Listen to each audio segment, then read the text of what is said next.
બાપા કી જય, બોલો વીરબાઈ માત કી જય, બોલો ભવાની માત કી જય, બોલો ત્રિનેશ્વર મહાદેવ કી જય, બોલો अपने माता पिता की जय, बोलो अपने सदगुरु देव की जय, बोलो धरती मात की जय, बोलो भारत माता की जय।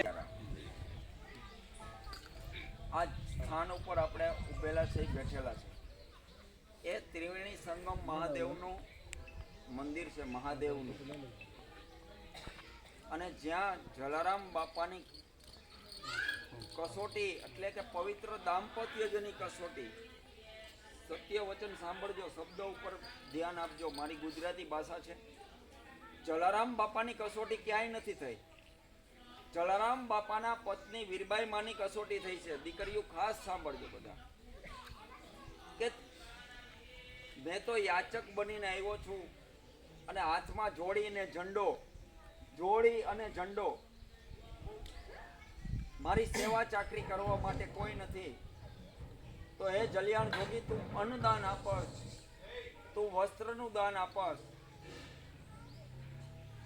તું કોઈ પણ દાન આપસ, પણ મેં તારી પાસે દાન માગવા માટે, સેવા ચાકરી કરવા માટે તારી અર્ધાંગના દાનમાં માગું છું, તારી પત્ની દાનમાં માગું છું। જો તું મને દઈ શકતો હો તો મને આપી દે। એટલે જલિયાણ જોગીએ જે આપણા પવિત્ર ગીતાજી છે, ગીતાજી એની સાક્ષીએ બોલેલા કે હાઈ નો પાડી, નાઈ નો પાડી। આ હું જે વાત કરું છું ને, એ ખુલ્લી કિતાબની વાત કરું છું, આ તમને સ્ટોરીમાં કે યુટ્યુબમાં કોઈ કલાકાર પાસે નહીં સાંભળવું। જલારામ બાપાએ સ્થિત પ્રજ્ઞ સ્થિતિનો શાસ્ત્રીજીએ ઉપયોગ કર્યો કે ગુરુ કૃપાહી કેવલમ, ગુરુદેવ છે તો મને ભગવાન મળ્યા છે। પ્રેમ ઇન્સાન को जिंदा देता है। माँ बाप છે તો હું તમે દુનિયામાં છે, माँ बाप છે તો ભગવાન છે, माँ बाप છે તો ગુરુદેવ છે। પણ ગુરુ ક્યાં છે મળે? તો જલારામ બાપાએ એક જ સ્વાર્થ કર્યો કે વીરબાઈ માં અન્નપૂર્ણા અવતાર, હું એની સેવા પૂજા કરું છું। વીરબાઈ માને એટલું જ કીધું કે દેવી, આપણે આંગણે કોઈ સાધુ સંત મહાપુરુષ ઉભા છે, એ સેવા ચાકરી કરવા માટે દાનમાં તમારી માંગણી કરે છે। બાપાએ શબ્દ પ્રયોગ નથી કર્યો કે તું જા કે ન જા, પણ વીરબાઈ માએ આત્મપ્રતીતિ એટલે મેં આત્મવિશ્વાસ લખું છું મારા સ્ટેટસ ઉપર કે આત્મવિશ્વાસ, વીરબાઈ માએ આત્માના દર્શન કરી લીધા કે મારો આત્મા રાજી હોય તો એ જ રામ હોય, એ જ સાંઈ રામ હોય, પ્રેમ હોય। અખિલ બ્રહ્માંડનો માલિક આ ધરતી ઉપર વેશ પલટો કરીને મારી માંગણી કરવા માટે, સેવા ચાકરી કરવા માટે આવેલો છે। મને એને સોંપી દો। સ્વામીનાથ, પતિને સ્વામીનાથ કીધેલો વીરબાઈ માએ, અને તમારો પતિ છે એ સ્વામી છે, સદગુરુ છે, તમારો પરમેશ્વર છે, તમારા ઘર પરિવારનું રક્ષણ કરે છે। યાર, ઉપદેશ પુરુષના આસુડાને મેં જાજી વાત કરું છું, પુરુષને પૂછજો કે તું કેટલું કમાસ, તમારા ઘરનો ખર્ચો કેટલો છે, એ તો દીકરીની ફરમાઈશ જ બાપ જ પૂરો કરી શકે। જલારામ બાપા એ આશીર્વાદથી વીરબાઈ માએ કીધું કે મને એને સોંપી દો, અને જલારામ બાપાએ વીરબાઈ માને હાથો હાથ સોંપ્યા। એ આપણે સમાધિ ને પીપળો, બ્રહ્મા વિષ્ણુ મહેશનો વાસ, ત્યાંથી લઈને ભગવાન આ ધરતી ઉપર આવેલો। અહીંયા આપણે બેસેલા છે, હું ને શાસ્ત્રીજી ઉભેલા છે, આ બધા લોકો ઉભેલા છે, આ ધરતી ઉપર લેવો ત્યાં વીરબાઈ માનો વડલો એટલે 3 નદીના સંગમ, ભગવાનની સાક્ષીએ જ ભગવાને જોડીને ઝંડો અર્પણ કરેલા એ જગ્યા છે। અને અહીંથી આશીર્વાદ મળેલા કે સૂરજ ચંદ્રના તેજ રહેશે ત્યાં સુધી વીરપુર ધામમાં અન્નદાન ખૂટશે નહીં। આજે પણ 205 વર્ષથી આ વીરપુર ધામમાં અન્નદાન ખૂટતું નથી। તો જલારામ બાપાને જીભની માનેલી બેન હતી, જીભની માનેલી માં હતી। તો અહીંયા બધા તમે સાંઈ ભક્તો અત્યારે વીરપુર ધામની અંદર આ એક પવિત્ર જ્યોત પ્રગટાવી છે। સાંઈ ચરિત્ર કથા અમૃત પંચલાય મંદિર સાંઈ ભક્તો દ્વારા, અને આ ભક્તોના હૃદય કમળની અંદર, અન્નદાનની અંદર, કોઈ હૃદયની અંદર, કોઈ કુટુંબ પરિવારની અંદર બસ એક જ જલારામ બાપાનો આશીર્વાદ જલારામ બાપાને વીરબાઈમાં આપે કે આ વીરબાઈમાંની વડલાની સાક્ષીએ કે તમારા દિવેલમાં જલારામ બાપો સત્ય, પ્રેમ અને કરુણા રૂપી અંજવાળું કરે અને અન્ન ને મન બધાના ભેગા રહે તેવા બાપાના ચરણોમાં આશીર્વાદ આ જગ્યાનું મહત્વ એટલું જ છે. આ 3 નદીનો સંગમ, તમે જેને જેને જલ ચડાવ્યું હોય માથે, તો આ ગંગા જમના સરસ્વતીનું ત્રિવેણી સંગમ છે. અહીંયા કોઈના બોલવાથી કોઈને મન દુઃખ લાગ્યું હોય તો આજે સમાધાન કરી લેજો. આ ત્રિવેણી સંગમમાં આપણો સંગમ પાછો ક્યારે મળે ક્યારે ના મળે કાંઈ ખબર નથી. એટલે બધાય વતી મારાથી કાંઈ ભૂલ થઈ ગઈ હોય તો હું માફી માગું છું. જય સાંઈ રામ, જય જલારામ, જય સિયારામ. હવે મારા શ્રીને વિનંતી કરીશ કે મારા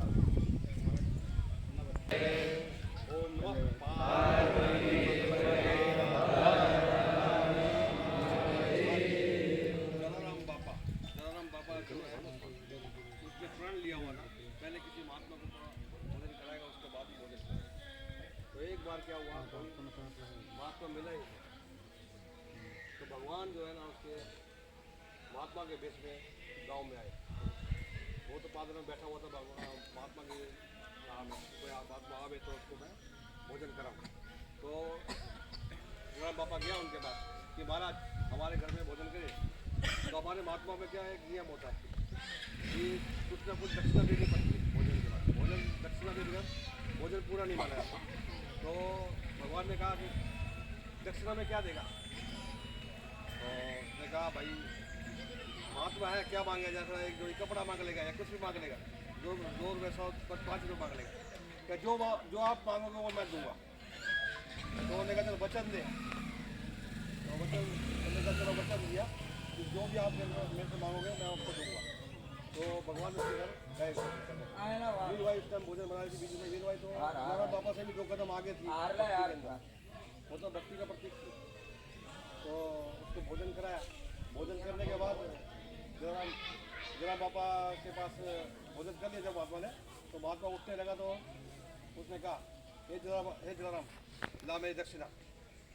दक्षिणा में उन्होंने कहा बोलो महाराज क्या चाहिए? क्या मैं बूढ़ा हो गया हूँ, मेरे से मेरे को कोई काम होता नहीं है, तो इसलिए मेरी सेवा करने के लिए अपनी पत्नी का दान कर। जलाराम बाबा सोचने पड़ गया मैं क्या करूँ। तो जलाराम बाबा ने थोड़ा सोचा कि ये पत्नी मांग लेगा। तो जलाराम सोचते सोचते फिर अपने अंदर गया रसोड़े में। रसोड़ा वीर भाई से बात किया। वीर भाई से पूछा कि भाई ऐसे ऐसे बात है, मैंने वचन दिया हुआ है, अब मैं क्या करूँ? वीर भाई कहते तुम मेरे स्वामी हो, तुमने वचन दिया है, तो जो तुम्हारा वचन है वो मेरा वचन है। वचन दिया तो पूरा करो, वचन दिया तो पूरा करो। जलाराम बोला सहमति की जरूरत नहीं है, जहाँ तुम मेरे कहोगे मैं मानूंगा। तो जलाराम बापा ने महात्मा को दान में दे दिया। दान में महात्मा तो जो भगवान था, भगवान तो परीक्षा लेने के लिए आया हुआ था। भगवान को कौन सी जरूरत थी?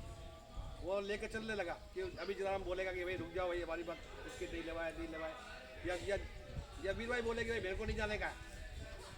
तो आज लेते लेते देखते देखते देखते यहाँ वनडे तक आया। वनडे तक आया, क्या करूँ क्या मैं इसका? अभी सोचना पड़ गया ભાઈ નલિનભાઈ આ વડલો भक्ति का स्वरूप थी ना, સ્નાન વિધિ मैंने कहा करूँ क्या? तो उसने कहा ये डंडा और झोली पकड़ मेरी, मैं अभी जंगल पानी करके आता हूँ।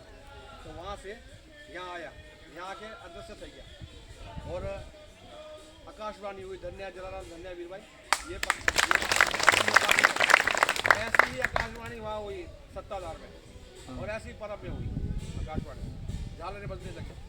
और उसके बाद वीर भाई तो ये तो आलोक है, वीर भाई तो वहीं बैठी हुई है कि मैं करूँ क्या? मेरे पति ने तो मुझे दान दे दिया, अब मैं जाऊँ तो जाऊँगा। वो तो वहीं बैठी है। फिर भगवान ने ही ना एक चरवाई का रूप लेके ना वहाँ पर चरवाई मतलब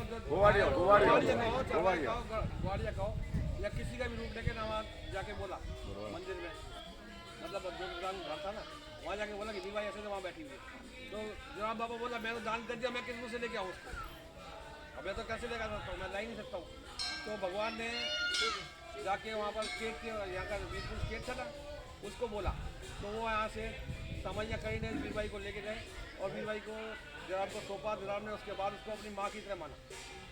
ये जलाराम बोलो वीर भाई બધાય વીરબાઈ માને પ્રદક્ષિણા કરજો વડલાની એક ખાસ હા જઈને પછી આ બધું વાત પોતે પછી જાય પેલા ચા પી લેવો પેલા બાકી છે તો પહેલા તેને પી લેવા દઈએ ચામાં કોણ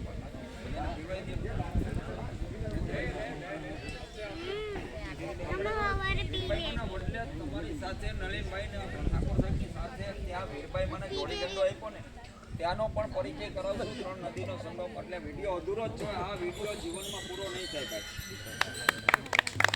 આ દીકરી કેમ ગઈ?